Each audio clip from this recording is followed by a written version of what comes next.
as he was talking to his dad about it, about a week before the eclipse, his dad said, Jimmy, would you like me to stay home that day and we'll watch the eclipse together?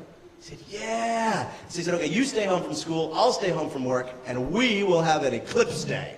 And so the day came, and Jimmy's mom took the kids off to school, except for Jimmy, and Dad stayed home, and Jimmy was poking holes in all different kinds of pieces of papers because he knew that if you hold it out, and they tried it with a light, and it works, and you hold out the piece of paper, and the light shines through the hole, and whatever's blocked out of the light, it shows on the ground in the shadow.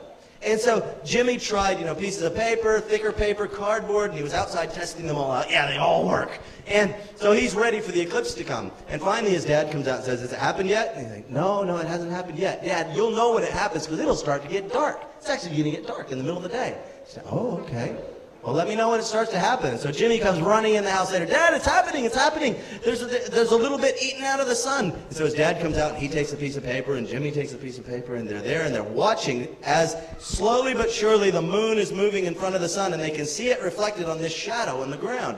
And Jimmy's dad says, now Jimmy, you don't look at the sun. He said, of course, Dad, that's why we have the paper. He said, yeah, that's right. Okay, so let's just keep doing it. And they're just waiting and watching and then the phone rings in the house. His dad says, oh, Jimmy, you know what? That guy was supposed to call about an hour ago. It's really important. I'll just go take the call and I'll come right back out. Okay, Dad. And so his dad runs in the house, and Jimmy's watching the ground until pretty soon he's looking around him, and it's really dark. It's not dark like nighttime, but it's really quite dark. And he looks on the ground, and there's just a black dot with a little bit of a ring around it, kind of fuzzy, and it's hard to see, and he thinks, it's so dark.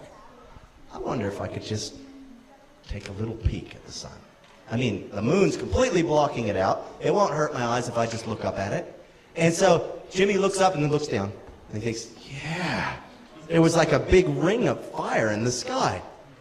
Oh, look at that. It is. It's like a big ring in the sky. And he's just staring at this fuzzy ring in the sky, this black dot in the middle. And as he's watching it, he doesn't notice as slowly the moon keeps moving. And he just notices, oh, it looks like the ring has a diamond on the end of it now. Ooh, it's getting bigger. Wow. And pretty soon he goes, oh, I'm looking at the whole sun. Oh my goodness. And he looks down and, oh no. Everywhere he looks, there's this big black dot in the middle of everything. You ever looked at a light and you get that big residual image of the light in the middle of your vision? And he's looking around and he goes, oh no, I'm gone blind in one part of my eyes. And I can't get rid of it. Oh no.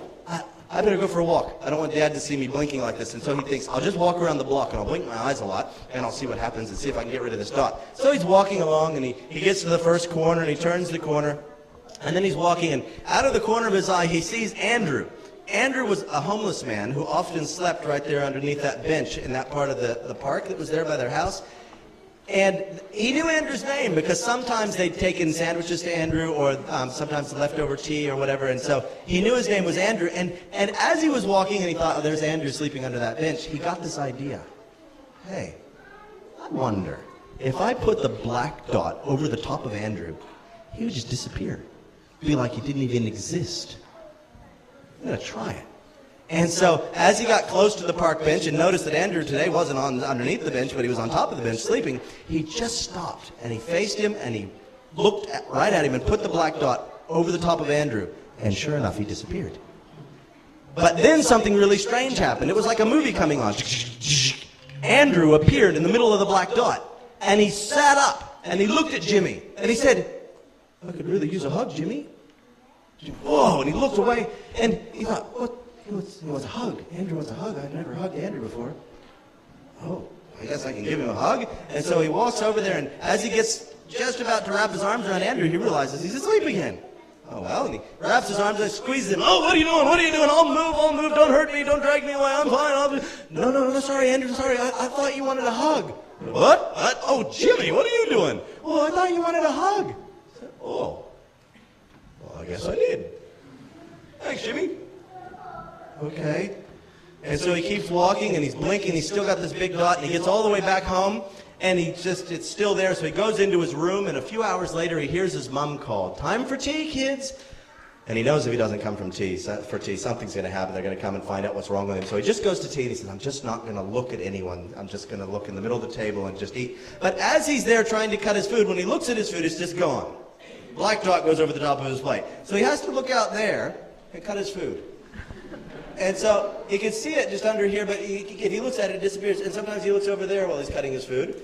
And he's looking out there in the middle of the table, cutting his food.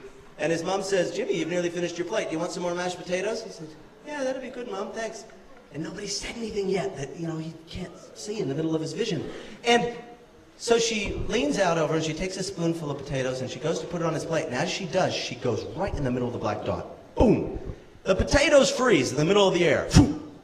And his mom's face is right there in the black dot. And she just turns and looks at him and says, I know the plans I have for you, Jimmy, to give you a hope and a future. And he looks back down at his plate, just eats in the dark for a minute. What was that about? I'm going to go to bed. I'm tired. It's only 6 o'clock. I know, but I'm just tired because, the eclipse, it was a big experience. Okay, good night, Jimmy. And he goes into bed and he thinks, what's going on? I think I'm going a little crazy. I'm seeing strange things. The next morning he wakes up and he thinks, no dot, please, no dot. Black dot. And so he makes it all the way through breakfast without anyone asking any weird questions about why he's looking in strange places. And he gets out and he goes to get on the bus and he's getting really good at seeing what he needs to do without actually looking right at it. And he gets on the bus and now he's got to struggle because he's got to find a seat. And so he just quickly scans the seats. And as he does, he sees an empty seat next to Sally. And there's always one next to Sally. And he just glances. Is it really Sally? Boom. And she goes into the black dot. And she looks up at him and she says, Jimmy, I'd love it if you'd sit next to me and would you talk to me? Yeah, okay. And he walks in and he sits down next to Sally. And they're sitting there riding the bus to school. And they have typical conversation that kids have on the bus. He says, hi. Hi.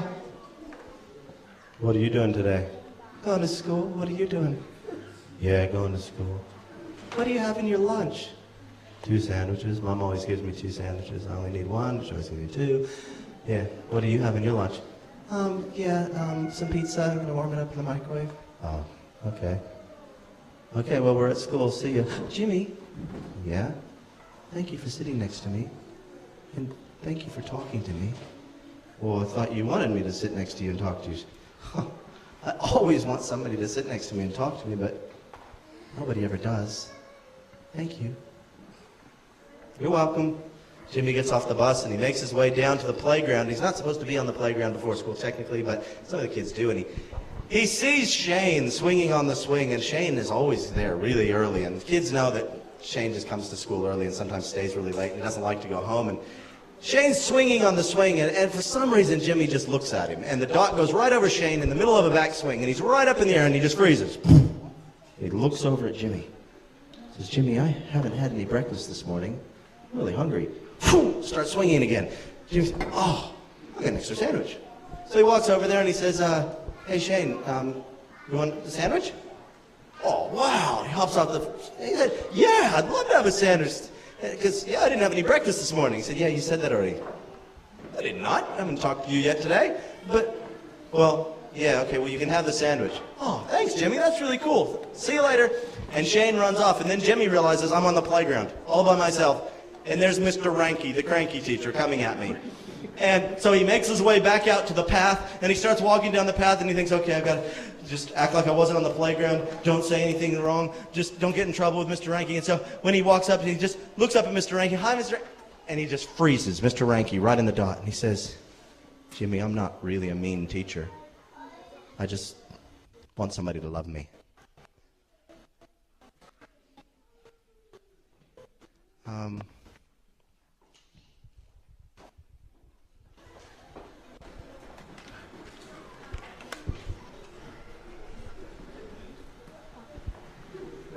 I love you, Mr. Ranky. Oh, Jimmy. Thank you. I love you too. And as Jimmy went to class that day, and the spot faded while he was in class, and he got on the bus that afternoon, and he went and he sat down next to Sally, and as he was sitting there and they were riding home, Jimmy just had this thought he'd been thinking all day as the dot had faded.